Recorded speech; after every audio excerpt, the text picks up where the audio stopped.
আসসালামু আলাইকুম বন্ধুরা, শুভ সকাল। সবাই কেমন আছেন? আশা করি সবাই ভালো আছেন। সকাল সকাল হাতে দা নিয়ে রওনা দিতেছি বাঁশ কাটার জন্য আমার ওই জায়গায়, যে জায়গায় আমি একটা মাছাঙ্গর বানাবো ও পুকুর তৈরি করব।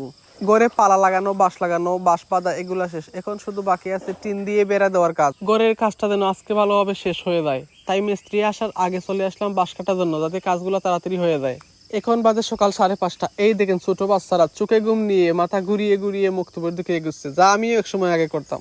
যাই হোক, অনেকক্ষণ পর হাঁটতে হাঁটতে চলে আসলাম আমার এই জায়গায় এসে লক্ষ্য করলাম যে সকালবেলা চারদিকটা নিস্তব্ধ। এর মাঝে দেখেন পুকুরের মাঝখানে মাছগুলা কিন্তু লাফালাফি করতেছে। অনেকক্ষণ পর দাঁড়িয়ে থাকার পর বুঝতে পারলাম যে এগুলো হচ্ছে কই মাছ, তেলাপিয়া মাছ আর শিং মাছ। শিং মাছ কিন্তু দেখাই যায়, পানির নিচ থেকে লাফ দিয়ে উঠে পানি বের করে আবার নিচে চলে যায়।